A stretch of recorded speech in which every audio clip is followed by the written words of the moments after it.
ஐயா எப்படியாவது காப்பாற்றிடுவாருன்னு மனசுக்குள்ள அந்த அம்மாவுக்கு ஒரு கான்ஃபிடன்ஸு. இந்த அம்மா போய் ஐயாட்ட கேட்குறாங்க, ஐயா ஒன்றும் பார்க்கல, பிரச்சனையை பார்க்குறாரு, கோர்ட்டில் பார்த்துக்கலான்னு சொல்லிட்டாரு. இப்போ கோர்ட்டுக்கும் வந்துட்டாங்க, இதே பையன் வராரு. ஆனால் இந்த கோர்ட்டில் பார்த்தீங்கன்னா ஜட்ஜு இதே அட்வொகேட் இந்த பையனுக்கு எத்தனையோ தடவை காப்பாற்றிருக்காரு. கோர்ட்டில் இருக்கிறவங்களுக்கும் இன்டெரக்டாக தெரியும், ஒரு ஜட்ஜு காப்பாற்றிவாரு, ஏன்னா இதே பையனை காப்பாற்றிருக்காருன்ற ஒரு ஒரு ஒரு சிலசிலப்பு ஒரு ரூமர் போயிட்டுருக்கு.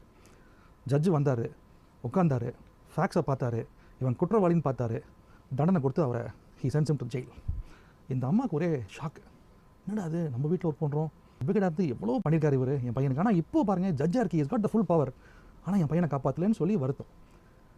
இந்த பார்வையை நீங்கள் எப்படி பார்க்குறீங்க? இப்போ நம்ம எப்பவுமே நம்மளை காப்பாற்றுவார்ன்ற ஒரு கான்டெக்ஸ்டில் இருக்கிற ஒரு உலகம், ஆனால் இப்போ now Christ is a judge. இந்த தாட் எப்படி நினைக்கிறீங்க? இதை நான் சொல்கிற கருத்தை எப்படி எடுத்துக்கிறீங்க? இந்த தாட்டு எல்லாருக்கும் தெரிஞ்சிருச்சுனாலே ஆண்டவர் நோக்கி திரும்பிடுவாங்க எல்லாரும்.